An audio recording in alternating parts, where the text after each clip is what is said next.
My name is Natasha, and this is my journey of recovery. Joining me today is Robin, my best friend. One of them. I have one of them. I have several best friends. And we are going to talk about BPD, which is borderline personality disorder, because we both sort of have it. I don't know what that sort is from. I have it. You only sort of have it? I only sort of have it because Because it's hard to diagnose. Exactly. It's very hard to diagnose. So I do have it, but people have said maybe do you have bipolar? Do you have BPD? But I'm like, either way, it affects my life a bunch. So. ¿Por qué no los dos? I have no idea what that means, but yeah. Your dad's a Spanish teacher. What in the world, Tasha? Yeah, no. It says why not both? Oh, why not both? You could have both. That's true. That is very true. There is, BPD has a very high comorbidity rate with lots of mood disorders, especially like depression, anxiety. Yeah. I do have depression. Me too. Yeah. I'm on medicine for it. Me too. We have so much in common. And this is why we're best friends. Well, exactly. Not really, but kind of, yeah. I mean, there's other reasons, but anyway, I digress. Oh, no, I'm sure it's just the shared mental illnesses. Oh, That's what it is. Of course. Anyway, so one thing with BPD, because I started my BPD journey much earlier than Tasha. Yes. When she mentioned it as a possible diagnosis, I was like, oh, yeah, let me share my resources. Mm-hmm. Here's a fun fact for anybody with BPD who is active on Tumblr and followed SBD. I was a moderator on that before the founder left. I think, I don't know who's running it now, but I know that one person, May was running it. I'm pretty sure she used her name. May was running it. She founded it. She created it, and she put so much work into it. And she added some more people on to help kind of get things under control, and I was one of them. And then she ended up leaving, and so did all of the other mods on that Tumblr except for one. And so now I think it just kind of shares some memes and stuff, and it's not as information oriented. And then Tumblr there's this amazing FAQ. Amazing. And then Tumblr changed something and all of the coding got screwed up in it. And it was a mess. Wow. And I think that might have been kind of the tipping point for some of the mods, just trying to fix that. Anyway, so moving on. But hey, yeah, if anybody knows SBD, I was a mod on it for a while. So we're going to talk about some of the myths and stereotypes of the disease and the people who have it, the disorder and the people that have it. Does it have to be contagious to be a disease? I don't think so. Oh, okay, well then cancer is a disease, right? Yeah, okay, fair. Anyway, so there's a myth that it's a girl disease, which I'm a girl. I'm a girl! So we fit that stereotype. Oh, yeah. And it does. I mean, you know, yeah, it does affect girls significantly more. But so does depression, doesn't it? I don't know if that's a fact. Okay, I won't say it then. When it comes to personality disorders, though, there is very much a gender imbalance in diagnoses. And it could be due to a few things. One, it's the way that mental health professionals interpret and diagnose. So that could be part of it. It's also that women are socialized differently, and so they have very different behaviors. They're less likely to be aggressive and violent. And they're more likely to be, dramatic and emotional. Yeah. Which is also a little bit tied into hormones, but I don't know enough about that to talk a lot about it. But I do know that there is a very noticeable gender imbalance in personality disorder diagnoses, which I think is, it's caused by a mix of those three things. One, hormones. Two, socialization. and 3, professional bias. Do you have any other thoughts on the stereotype of it being a girl disease, Tashi? Not really. I just feel like I know only the girls' side because I haven't really met any men with BPD. There are very few, but they do exist, and they are valid. Okay. Why don't we just go ahead and combine our discussion about being manipulative and being abusive? Yeah.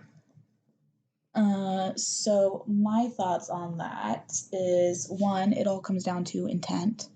Not that somebody can't have abusive behaviors without intending to be abusive. I don't want to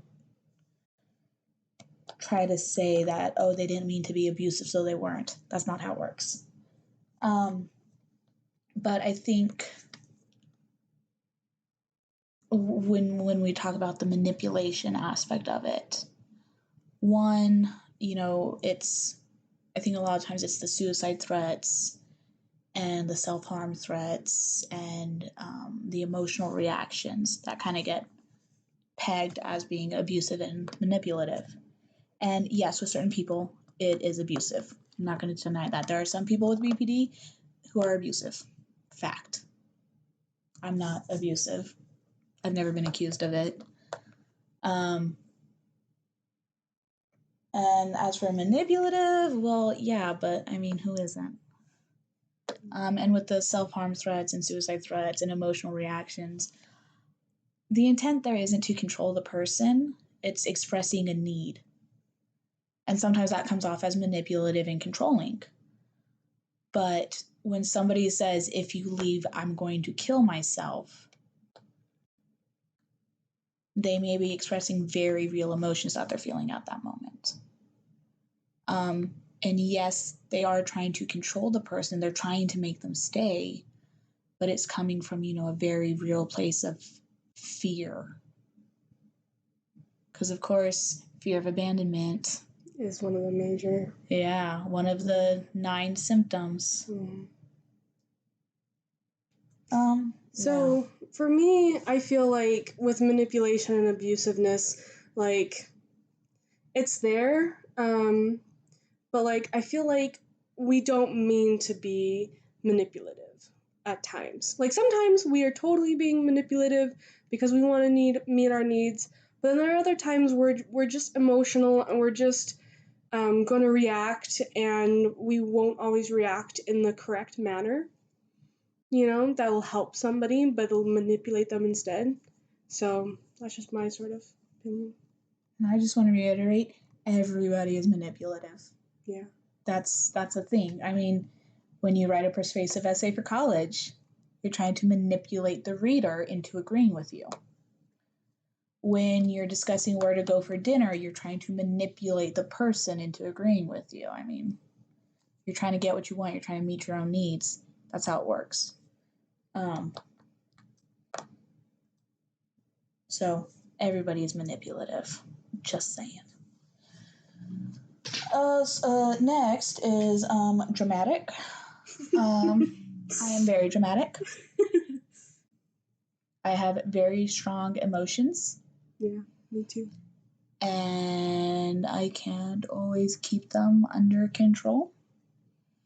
And also, life's just more fun if you're dramatic. I mean, as long as you're not being, mean with it, and you're not, okay, I guess, the thing about being dramatic is it's a friend does something super minor, and you just flip your lid, which I have absolutely done before. But fun fact, it's because that's how my emotions work. One little thing, something said in just the wrong tone of voice, or they didn't reply the way I thought they should, or, I stubbed my toe. All those little things trigger my emotions. And when you have borderline personality disorder, one of the possible symptoms is emotional dysregulation. It's a struggle to control what you're feeling and how intensely you feel it. So yes, I'm dramatic, but I'm not dramatic for the sake of being dramatic. I'm being honest to the emotions I'm feeling.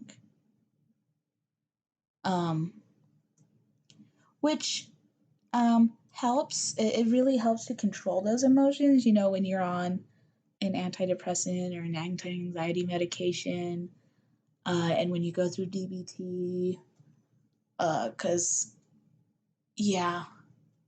there's like this like spiral that happens. Have you ever had it happen where like something small happens? Oh yeah. And then like you react so strongly, and then you're like, why am I reacting like this? I'm so stupid and useless and worthless. And then you feel depressed, and you're like, now I'm feeling suicidal because I stubbed my toe. I'm the worst person in the world. And it just spirals like that. It just spirals down. Your emotions react so strongly, and you recognize that that's happening, but you can't control it. And then you feel dumb and useless and worthless and all those rude names because you are having such a strong reaction to something so minor. And then, just spirals down until, you're suicidal because you stubbed your toe. I want to say that's an extreme example, but I think that's a very realistic example. It is. I actually, the one time I tried to kill myself was because I thought my mom didn't care about me. And what triggered that feeling? So she was visiting me in Hawaii, and she took a little bit too long to get to see me, and I thought she just didn't love me enough to come see me straight away, which she did love me. She just took a little bit longer. So your mom was a little bit late, so you tried to kill yourself. Basically. Okay, yeah, see, it really does spiral like that. And that again ties into this intense fear of abandonment. Like, I remember, I think this is actually going to tie into our next one. So, yes, people with BPD are dramatic. Yes. Because we have strong emotions. Yes. And learning to control them is a big thing. Or at least control our reactions. We can't control our emotions. No. But we can control our reactions. Yes. We can get on medication to help stabilize the roller coaster. Yes. That's actually why I went on birth control. Because in my reading, in my research, in my activity on SBD, I learned that a lot of people with BPD end up, they find that the intensity of their reactions is tied to their cycle. And that going on a birth control with estrogen worsened things, but going on a progesterone-only birth control helped. So I went and I did my research, and I found an estrogen-free hormonal birth control. And I don't know if it was that or if it's just, I was aging and, my brain itself was chilling out. But it really did help. So, okay. I'm going to have to look at my birth control because I don't even know. Well, what kind are you on? I have it over there. We can look at it later. Okay. Anyway. I got the implant in my arm. Oh, nice. I loved it. 5 years. Without? Yeah. Awesome. Yeah, I got the implant in 5 years. They say 3, but when I called into Planned Parenthood to have it taken out, she said, hey, you can go 5. And I'm like, cool, I'll go 5. Sorry. Yeah, I was going to tie that into attention seeking. See, a lot of these are manipulative, dramatic, attention seeking, abusive. All of these are coming from the same. I really think it's the two main symptoms. It's the emotional dysregulation and the fear of abandonment. Yeah. Because I 100% am attention seeking because attention is super validating to me. Yes. If you're giving me attention, that means that you love me. And if you're not giving me attention, that means that you hate me. Yeah. Yeah. Yeah. That's how it works, right? If you're talking to somebody, you love them. And if you're not talking to them, you hate them. Basically, yeah. Yeah, I mean, oh wait, that's not true for the mentally healthy people. Sucks to be you. No. Opposite, Tasha. Opposite. Oh yeah. That I get. Yeah. But yeah, no. I was gonna say that this whole dramatic attention-seeking thing. It reminds me of. I remember a discussion I had with a friend. I would have been about 20 or 21 at the time. Okay. Somewhere in there. And I don't remember what guy I was with because that was at a time Yeah. I was at a rough point in my time when I was sleeping around because I was attention seeking, and sexual attention from men made me feel validated, so I sought it out. Yeah. Oh, we forgot to include impulsive. Yes. The impulsivity. Oh, yes. Gotta love it. Yeah. Anyway, attention seeking. Yeah, so I forget who I was with at the time, but I was talking with a friend, and I recognized the fact that I shouldn't be with this guy. I don't remember the exact reason why. It may have been he was already in a relationship with somebody else, and I was the other woman, which happened more than once. It could have been just that, I didn't even really like the guy that much. Yeah. But she was like, she was telling me just end the relationship, and I'm like, I can't. If I end the relationship, I will be alone. She's like, Robin, you have me, you have your mom, you have your dad, you have your brothers, you have your sisters. I'm like, no. If he leaves, I will be alone. And there's no logic to that. Yeah. But that was like, I felt such this intense fear and dread that I was like, no, I can't.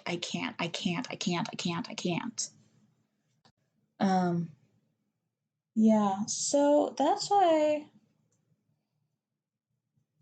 dramatic. It's, logically that made no sense, but emotionally that was the truth.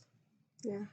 And honestly, anytime I didn't have a guy that I was currently talking to who I knew I could hit up at, 2 a.m, hey, you up, dude? I felt alone, and, at night when I couldn't sleep, and I needed to get out of the house because I felt like I was going to go crazy and just start screaming. You ever just be laying in bed and it's like 2 a.m, you can't sleep, and you're just like, if something doesn't change, I'm going to just start screaming right now. I've had moments during the day like that. At night, usually it's more suicidal thoughts that come to my mind than screaming. Okay, see, and I've never been suicidal. Yeah. So that's a major difference between us, I think. Yes. No, it'd feel like there's so much in me, but I didn't know what it was or why it was there or what to do about it. And so I would run away by getting in the car and finding a guy to have sex with. Or getting drunk or getting high or whatever it was, just something to take me away from whatever that was. And then there's also times, that like completely empty feeling? Yes. That is so scary. Yes. Like I'm just laying there and I'm like, I feel nothing, I think nothing. I am nothing. And so, not in a negative way, but like I literally feel like I'm not even there. That's called dissociation. Oh, what? Look at that. So something a little different, I guess. Well, no, it comes from the same thing. It's just you feel so empty, unstable. Yeah. Self-identity. There's that. You ever take on the traits of the person you're with? Yes. Yeah. It's like I don't have a personality. My personality is whoever I'm around. Mm-hmm. Which makes me fit in pretty well, but it's also like an adaptive behavior kind of, to prevent people from leaving. If you're just like that person, they will like you and they won't leave you. Yeah. Anyway, so sometimes I'd be laying in bed and I would just feel so empty, and it's such a scary feeling. So I would go out and I would try to fill that emptiness with drugs, sex, and alcohol. And I just want to be clear, when I say drugs, I mean I smoked marijuana. I didn't do anything else. Thank you very much. That's so funny. I felt so out of control at that point in my life, but it was such an in control, out of control, that like I knew nobody else would like think I was out of control. But I mean, like when you're a good little Mormon girl and then you're taking any chance you can to get high or get blackout drunk or sleep with a guy, it's all relative. Yeah. It's like, in health care, it's like, you're normal, so come to us when, the normal changes. It doesn't always work though. No. Sometimes your normal is actually very abnormal, which, yeah. Anyway, let's see. Yes, I am absolutely attention seeking because it's validating, and the only time I know somebody loves me is if they're giving me attention. Yeah. And I don't know why, for me, sexual attention is so much more validating than, friendship or talking or anything. But it's like I need to feel that somebody is sexually attracted to me. Yeah. It's very validating. It's very reassuring as a woman to be like, oh, someone is attracted to me, so I do matter. I know that sounds weird, but like. I mean, it's what our brains tell us. That's true. Our brains with issues. Yeah. So, Tasha, are you attention seeking? Yes. Yes, and I am too. So let's see. Girl disease applies to both of us. Manipulative. I refuse to accept that word. Dramatic, absolutely. Attention seeking, absolutely. Mm-hmm. I think so far we're on the same page. Yeah. Although I think you're more willing to accept the term manipulative as it applies to yourself. I don't. I hate that term in general. If it is somebody's intent to control and they're doing it without regard for the other person, that's manipulation. That's abusive. I have issue with that. Yeah. That's not borderline manipulation. That's more antisocial manipulation. Borderline manipulation is, I need you to stay because that is the only way I can stay sane. Yeah. Anyway. Okay. And abusive. I'm not abusive. Yeah, because we kind of skipped there. I was also going to say sometimes people are abusive, but it's because they don't know what else to do. They don't have the skills to manage that makes sense. Their emotions, their reactions, etc. Does that excuse what they did? No. No, not in the least. You always have to take responsibility for your own actions. Yeah. I mentioned before I sometimes was the other woman in relationships. Do I excuse that because I was in a bad place? No. That was bad for me to do. It was wrong. I know why I did it, but that doesn't make it okay. Okay. So we're both attention seeking. Neither of us are abusive. Okay, here's one. Unable to have stable and loving relationships. Yeah, kinda. I mean, I've been married for 5 years, almost. Which, isn't long compared to some people who've been married for like 60 years. But like, I've got married at 22. We've been married 4.5 years. Has it been easy? No. Has it been more difficult because of my BPD? Oh, absolutely. That whole, if somebody's talking to me, they love me. If they're not talking to me, they hate me. It can take an adjustment when your partner is somebody who goes quiet when they're upset. You have to work very hard to remember it's not because he hates you. I'm still working on that, but at least, I can talk to him about it. And that's important. Communication is the difference. I will say, though, that the same guy that I've been married to for 4.5 years is also somebody that I dated on and off again in high school and had a very unstable relationship with initially. So yes, my impulsivity, my intense emotions, my lack of identity, that all led to very unstable relationships when I was younger. But, being older, my brain has settled down a bit and I've learned a lot of skills. And now I know I have BPD, and so I can recognize the symptoms. And I can do, the whole ABC thing, the antecedent, behavior, consequence. Oh, that's an ABA thing, not a DBT thing. Whatever. But yeah, so at this point, because I've grown up and matured and I've learned more skills, I am now able to have a stable relationship. But I will say all of my relationships, even the unstable ones, have all been very loving. Because when I'm in a relationship, I love very deeply. Yes. And I express that love and I'm not scared to hide it. And the thing is, when you give that much love to somebody, they usually respond by giving a lot of love back. So, especially since my symptoms have always been milder than a lot of people that I know who also have BPD, that helps. But yeah, no, just super intense emotions, which includes love. And then super impulsive. Yeah, it led to some dramatic relationships and fairly unstable. I think I never had a relationship last, even a year. Wow. But I say wow, but I have the same thing. Yeah, but always very loving, very exactly. loving, very definitely. unstable. Oh yeah, definitely. Tasha, what are your thoughts on that?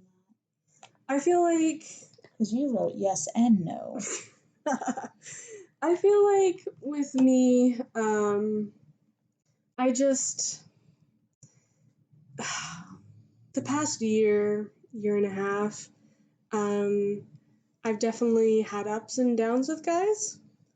I dated a lot. I had lots of guys want to get into a relationship with me, and then I would back out. Not because they weren't. Well, here's the thing. Yeah. I know that when I was dating, yes, there were people that I would spend a lot of time talking to because they were giving me attention and validation, but I always knew they weren't somebody that I really wanted to be with. So when things try to change from that point of we're talking, I'm giving you attention, to let's be in a relationship, then I'm like, oh wait, no. Which is really unfair because I'm giving them all the signs that I want a relationship, but the thing is that I needed the attention. No, not need like I need air and water, but I very much emotionally, it's like a desert when it rains, just soaking it up. And then it's a desert, so the sun comes out and dries up again, so you need more rain. And yeah, no, but then like when they actually wanted something from me, I couldn't get that back, and I had to back off and then find somebody else to give me attention. Which I look back now that you mention, I didn't even think about that before until just now, and now I'm like, wow, I feel bad. I probably hurt them, and that's not fair to them. They didn't know my emotional state at the time. They didn't know what they were getting into. I feel like you didn't even know what you were getting into, though, because you weren't... Well, no, I had no idea, yeah. I literally wasn't aware until this exact moment where I'm like, oh, well, I got the attention, but I couldn't give anything back. Yeah. Or I just wasn't actually attracted or interested in them, but I just still wanted that attention. Yeah. I will say there was this one time where a guy didn't give me enough attention. And so I was like, I knew I was needy. So I was like, I can't do this anymore. Because it was all on me. Like, yeah, and it's about finding somebody who, compliments you. With an E, not an I. Compliment, not compliment. Anyway, and I think there is very much a need. It's important to realize that, you might need more attention than somebody can give you. That's true. You see discussions about couples where both people have a mental illness and how difficult it can be for them when both people are low because they're both needing something from the other one that the other one can't give.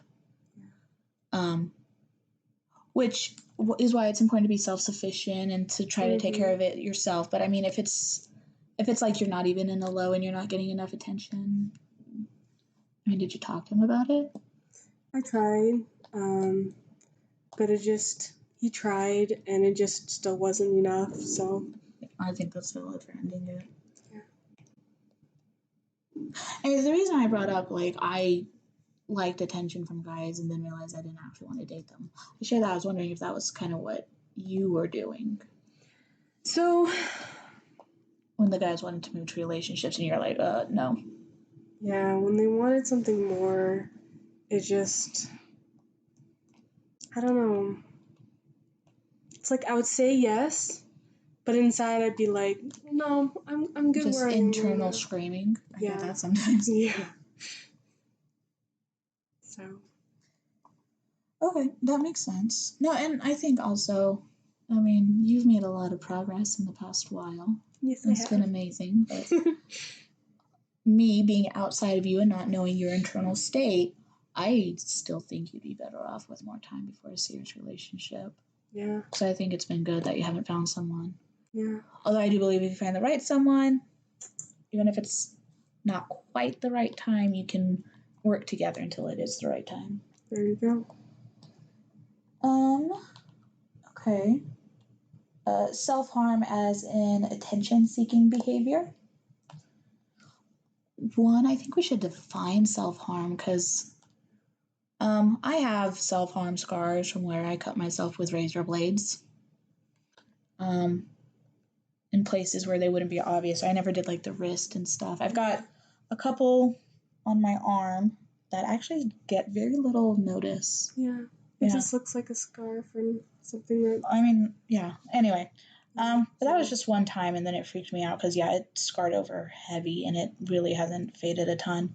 So it was always on my thighs, so, you can't really be attention-seeking if nobody can see the scars. But at the same time, this isn't what I was going to talk about the definition of self-harm, not my experience with self-harm. Well, I feel like self-harm can manifest itself in so many different ways. Yes. Because for me, I would, dig my nails into myself. Because, I would be, out of focus. I'd want to scream, like that internal scream you're talking about. I would, dig my nails into myself until I could, focus on the pain. And, I would consider that self-harm. Not permanent, but, Yeah. Just because it doesn't leave scars doesn't mean it's not self-harm. Yeah. I used to, and apparently this is a behavior that I had for a while. In times of extreme emotional distress, I cut my hair. Yeah.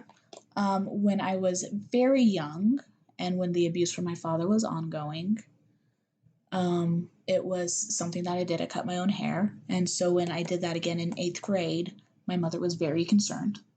Because the last time I'd done it, I was in severe emotional distress because of sexual abuse from my father. But at that time, it wasn't that. It was just, I was 13. And being 13 is hard. Oh, yeah. And, I already had, you can't have BPD if you're not an adult, but I had borderline personality disorder symptoms. Not diagnosed, but looking back. Yeah. Yeah. But don't all 13-year-olds? No. They're hormonal and emotional, but yeah, it's not usually particularly disruptive to life. Yeah. Anyway, so there's that. In times of extreme emotional distress, I'd cut my own hair. When I got a bit older, I would pay somebody to cut my hair, and it was a therapeutic, cathartic thing for me. So it's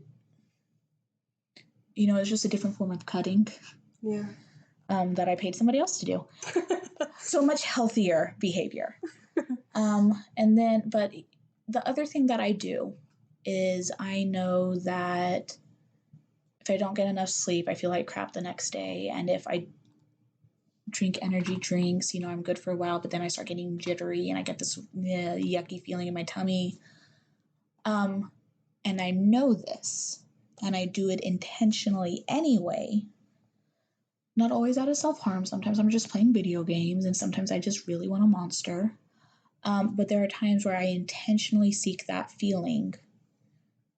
And I think it ties into the same reason that people cut. It's, they've got this intense emotional distress and they want the physical expression of it. Yeah. And for me, I think I'm always kind of unsure about my self-harm and why I do it. I know what form it takes. It takes the form of me not taking care of my body and intentionally making myself feel bad. But yeah, I don't know 100% my reasons for it, but I think it really is. It's just I want that physical manifestation of all of this inner turmoil and emotional distress that I feel. Absolutely. Yeah, no, actually, I think that's pretty accurate. Yeah. I think that's why I do it. I want that physical manifestation. Am I doing it for attention? No. I'm doing it because it's more real. Like, if I want to lay on the couch all day, it's more real if it's because, I was an idiot who didn't get enough sleep last night. And it's more allowed. Yeah. I will say, there was one time where I did it for attention, and I was in the hallway, and I knew there were cameras, and I wasn't diagnosed at that time with anything, and I wasn't seeing a therapist, and I was suicidal, and so I dug my nails into myself and was, scratching myself and, just really, in a dark place. So, here's my question. Did you do that for the attention, or did you do it so that somebody would see that you needed help? The second. Yeah. So that's true. My actual cutting self-harm scars, I'm not gonna lie, that was in high school. That was really just because I had a friend who self-harmed and I liked the idea. And so when I think back on that my actual cutting, I see it as more of I did it because my friend was doing it. But also, it just seemed like this is the way I'm feeling. I feel this depression, so that means I should cut. Yeah. So it's still an expression of my emotions, but it wasn't like a instinctual thing at all. Yeah. Oh, that was the other form of self-harm I did. Drugs, sex, and alcohol. Again, not taking care of my body. I feel like me eating fast food and junk food and especially sweets. Or when you keep eating, even when you're full. Yeah, just to fill that emotional need. Yeah, because you feel so empty. Yeah. And it's like you're trying to fill up with something. I still get that way sometimes. Mm-hmm. I call it I don't know. Sometimes I just have this thing where it's like an appetite where I just need to consume. It's this need to consume, and it's either food or sex or drugs or alcohol. And I don't do the drugs or the alcohol anymore, so I either get fast food or I have sex with my husband. There you go. Much healthier than the drugs and alcohol. Yes. And I had this really awful point when I was like 20, almost 22. This was right before I moved to Texas. Mm-hmm. I suddenly had the realization, I'm laying in bed and, I've got this emptiness and I'm like, well, I could just go and see whichever guy I was seeing at the time. And then I was just like, well, what's the point? It's not going to change anything. It's just this temporary Band-Aid. And, tomorrow night I'm still going to feel this way. And now it's wonderful and terrible. But now, when I'm feeling that way and I want to go for one of those temporary fixes, I'm like, well, what's the point? And then I don't do it. And I'm like, part of me wishes I could still be in that place where when I feel bad, I would just go and do whatever I want. Do something to try to make something feel different.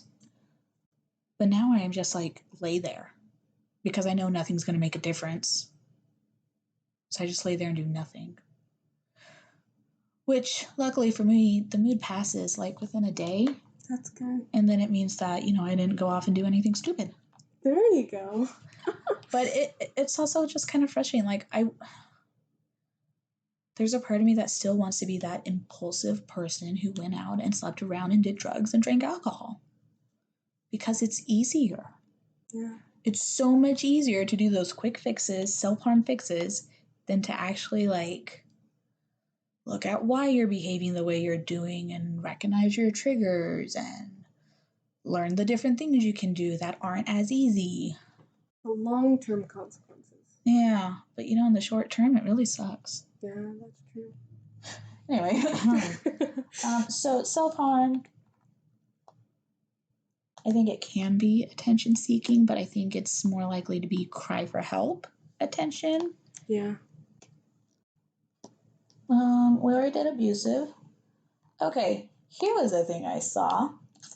So this next portion, we're going to talk about suicide. And when I was doing my research into these myths and stereotypes, one of the ones that people talked about was the idea that people with BPD only attempt suicide. They never have any real intention of dying. They're just attempting suicide for the attention, I'm assuming. Tasha, when you attempted suicide, were you trying to kill yourself? Yes, I was. Okay. Did it work? No. Okay. Here's why. Tasha, what method did you use? I tried taking all my meds and then tried drinking mouthwash. And I tried bleach, but bleach was just too much for me, so I couldn't do it. Yeah. Yeah. So, fun fact, ingesting things is not an effective way to kill yourself. Not that we suggest killing yourself. Don't kill yourself. Don't kill yourself. But where I'm going with this is that men and women in general use different methods of suicide. Yeah. And the way the methods that women use are less likely to be effective and to actually kill the person. Yeah. Yes, less likely to be actually lethal. And just like the first stereotype we talked about, borderline personality diagnoses mainly go to women. So the fact that the majority of people with BPD are women and that women use methods that are less lethal does lead to a lot of attempts, but less actual deaths. That's why male suicide rate seems so high. It's because when a guy attempts suicide, he does typically succeed. Yeah. Because if you ingest a lot of pills, you usually end up throwing them up. Yeah, I did. And if you do die, it's because you were passed out and you choked on your own vomit. Yeah. Not a fun way to go. Yeah. Men are more likely to shoot themselves, and that's significantly more lethal. So that's why I think that's where that myth comes from.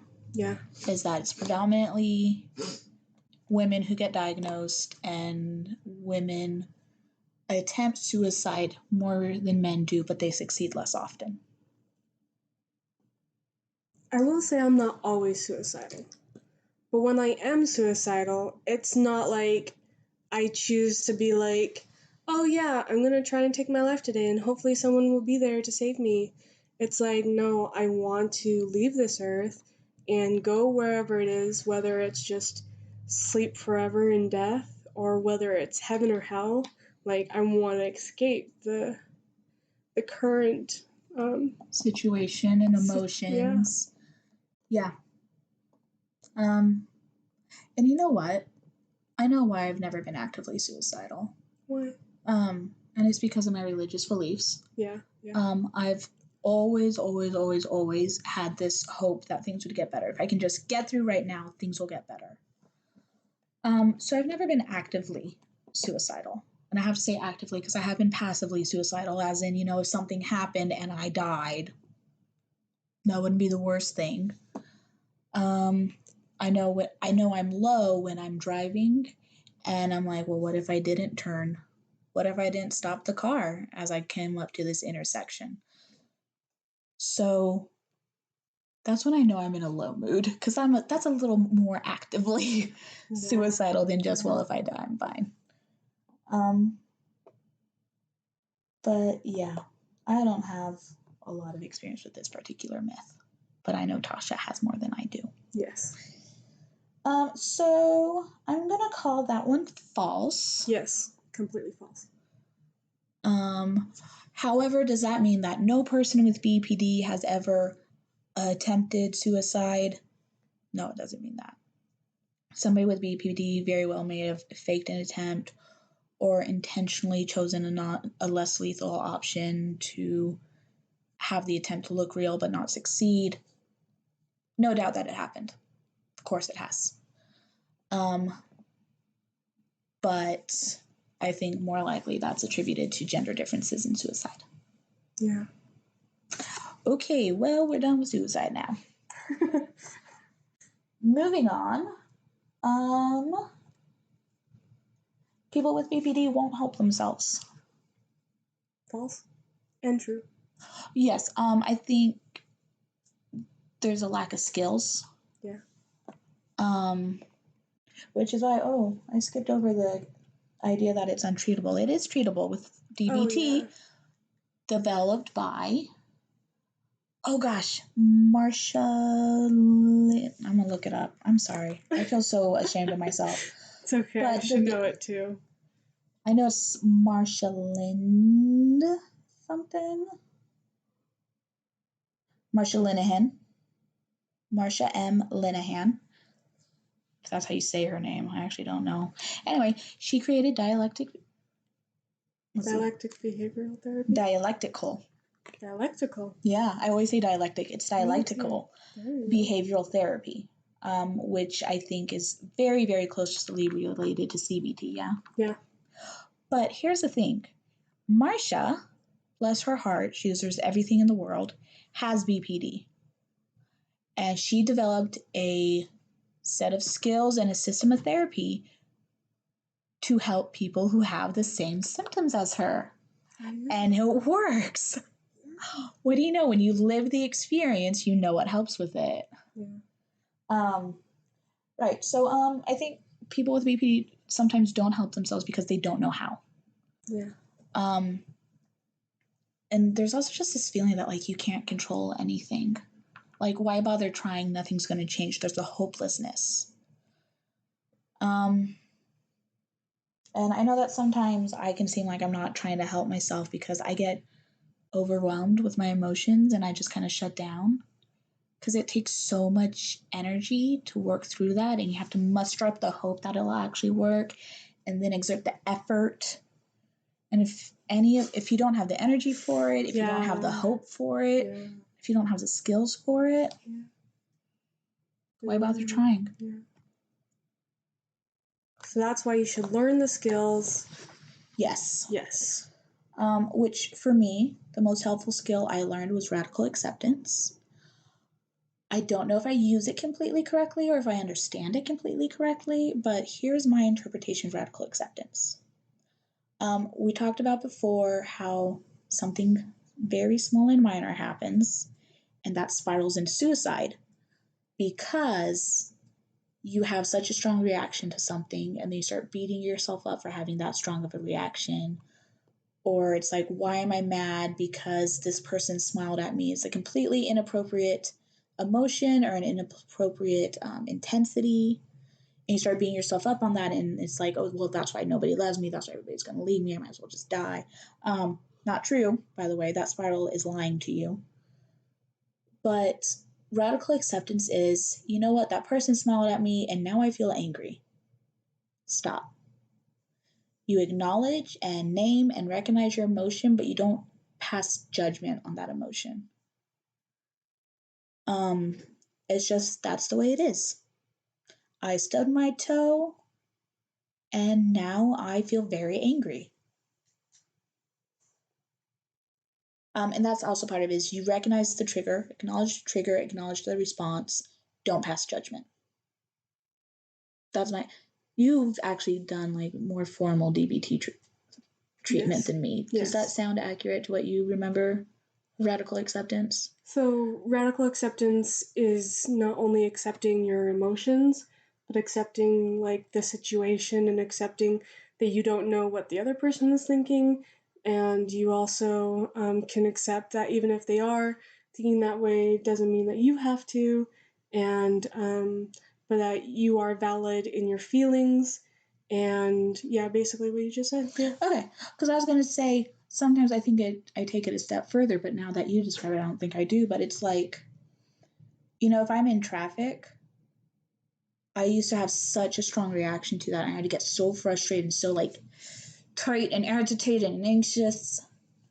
But lately I'm just like, there's traffic. That's how it is. Yeah.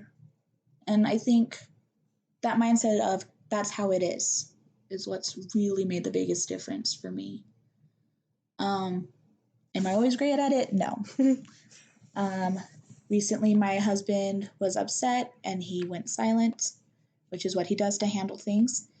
And instead of just saying, that's how it is, I don't know what he's thinking, so I'm just going to let him have his time, I was like, well, he hates me and he's going to leave me.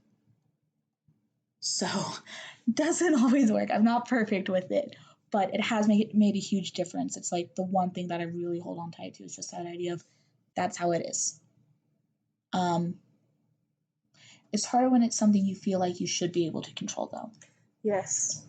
And I think maybe that's why in my relationship with my husband, it's harder because I feel like there must be something I can do to make him happy. There must be something I can do to fix this. But, I have to respect him and his autonomy and the fact that this is how he deals with things. And just because it's different than me doesn't mean it's wrong. But yeah, radical acceptance. That's my number one. The idea of that's how it is. No judgments passing. No passing judgments on it. Just that's how it is. Statement of fact.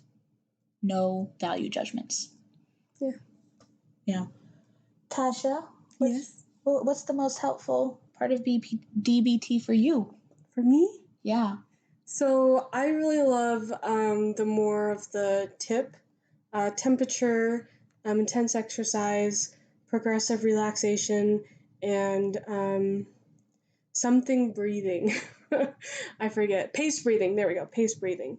Because when I'm in that moment of panic or when I'm in that moment of extreme emotion, one of the only things that'll bring me down is, holding ice in my hand or on my face.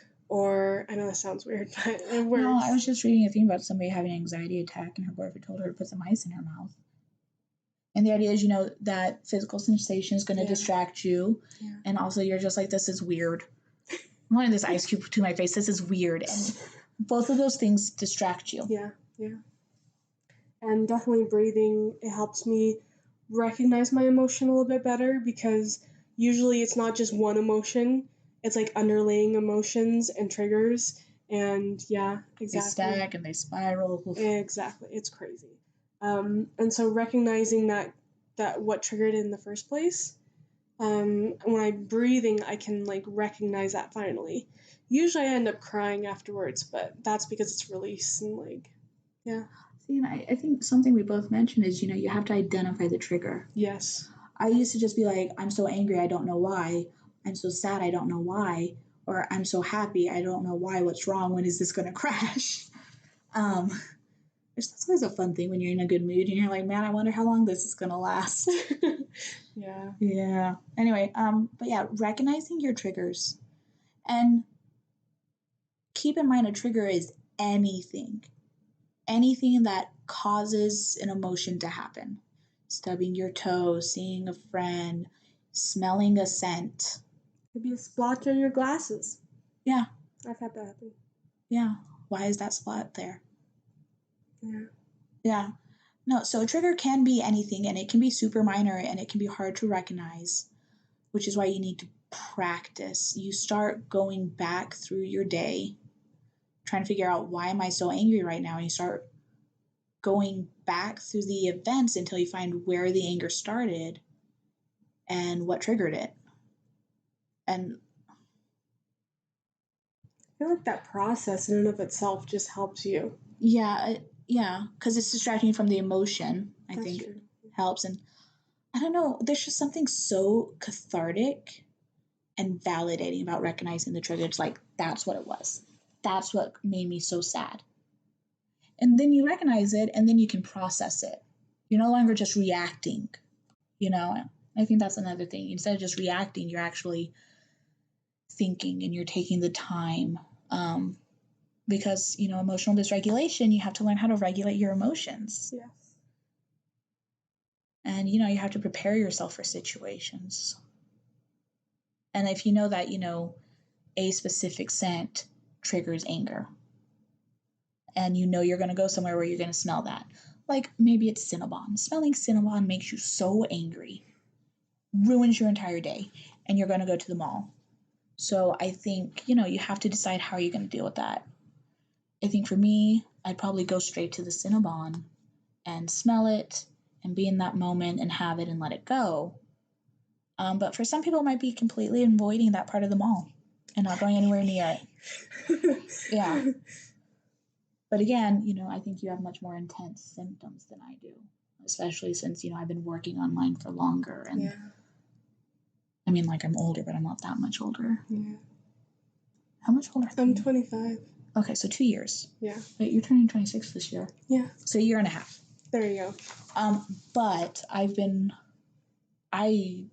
learned that I had borderline personality disorder when I was like 19. Wow. Yeah, so that's been like 8 years, and you were just like in the past couple of years, right? Well, learning that it might be a possibility. Yeah.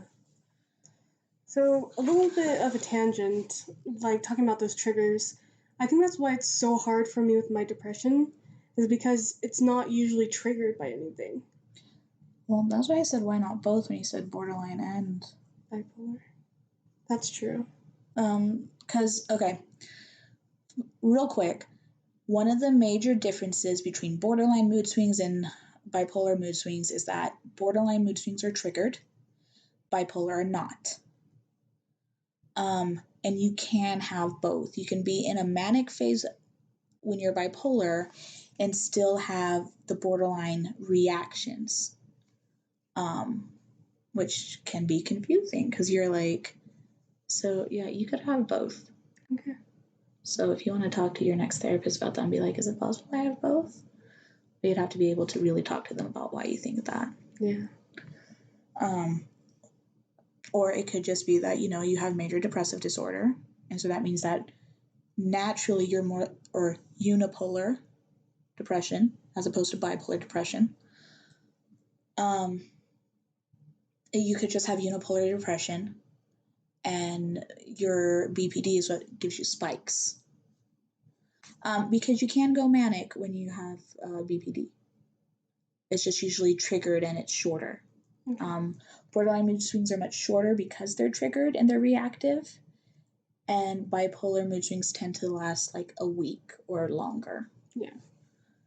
So do you have like multi-week manic phases?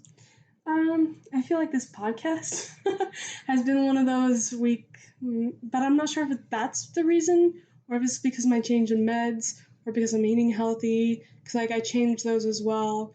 But I think part of the reason why I have been more up and able to do this podcast is because of that. Okay, well, if you think you go through both manic and depressive episodes and you have triggered mood swings, you could talk to your therapist about maybe having both. Okay. Because weren't you on lithium for a while? I feel like, or something for specifically bipolar. Oh yeah, I'm still on it. Okay, well, Abilify and lamotrigine. Okay, so I mean, like, if those kinds of mood stabilizers are working for you, yeah, and you're still having your triggered mood swings, yeah, it could be both. That makes sense. Could be both. If you're like, do I have this or that? It could be both. Very close friend of mine who has BPD has also been diagnosed with like half of the other personality disorders because there's such an intense correlation and, very high comorbidity rates, but also, yeah, like I said, there's a lot of symptom overlap. And so just, qualifying for one personality disorder means that you could have more. I think I would absolutely qualify for a diagnosis of narcissistic personality disorder. Really? Oh, yeah. Oh, yeah. Yes. Okay. We won't go into why, but there's overlap there too, BPD and narcissism. Fun fact, a lot of guys get narcissism, a lot of girls get BPD, and yet there's so much overlap. It's almost like they could be the same thing except for behaviors. Anyway, but this is not a discussion about behaviors versus symptoms. This is not a discussion about why the antisocial personality disorder diagnostic criteria is nonsense because it's focused on behaviors, not symptoms. Anyway, the last myth that we're going to talk about. Sorry, guys, I have opinions. Very valid opinions. Yes. All my opinions are valid. And so are mine. Yes. Because they're opinions. That doesn't mean they're right or wrong. No. Although the thing about antisocial personality disorder being more about behaviors or symptoms, that's a verifiable fact. Okay, last myth. BPD is a choice. If I was given my druthers, would I have BPD symptoms? Nah. Do I think that it's 100% all bad? Nah. When we talked about triggered mood swings, those mood swings go high. It's also great because I can be having a terrible day. Everything's going wrong. And at the end of the night, one thing goes right, and I'm like, today's a good day. Because there's a certain lack of emotional permanence with BPD. Yeah. Yeah. But that's nice because, a bad day can become very good based off of one little thing. And when things go right, I am so happy. And like I mentioned before, I love very deeply and very strongly. So the intensity of my emotions, I don't dislike. The really intense fear and the fact that I jump straight to they hate me if they're not replying, that I could live without. Yeah. Yeah. But I don't know. I like my intense emotions to a certain extent. Yeah. What about you, Tashi? Well, for me, I feel like if I could live without all my mental illnesses, I would be so much better.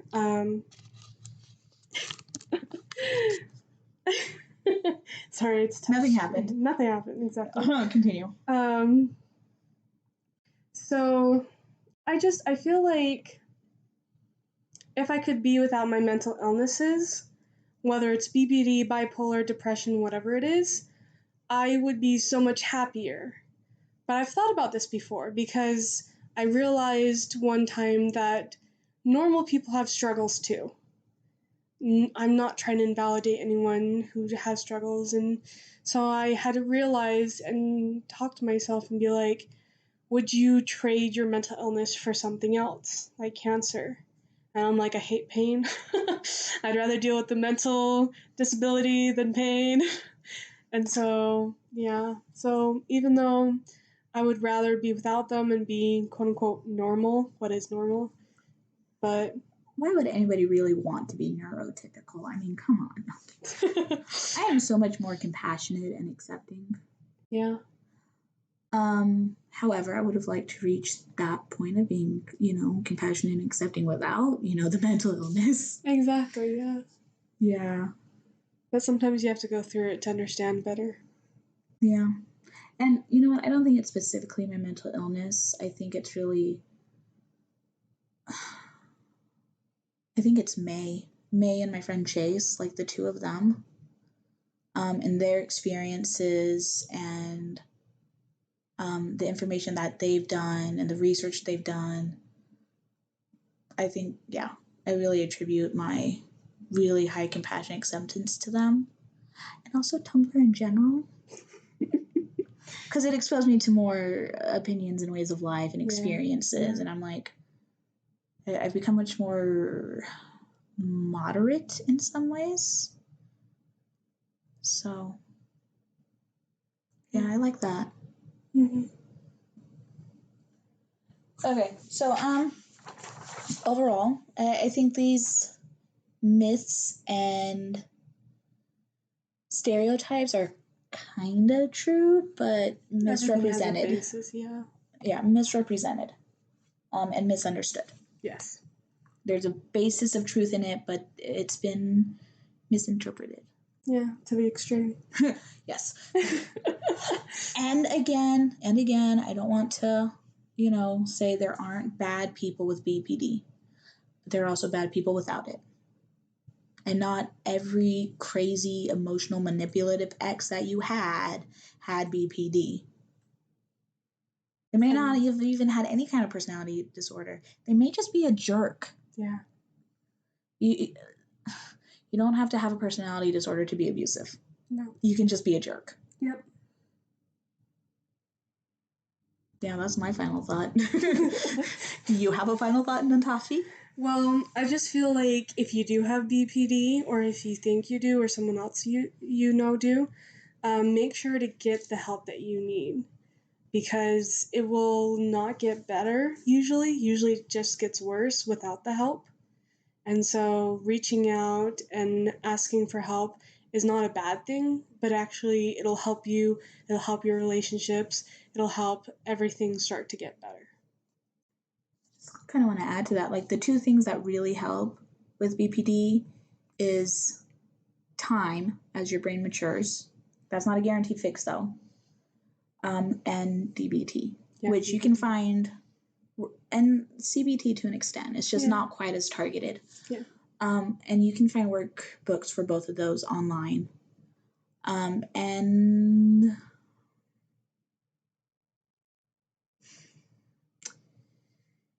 there's a certain amount of validation that comes from joining a community of people with BPD.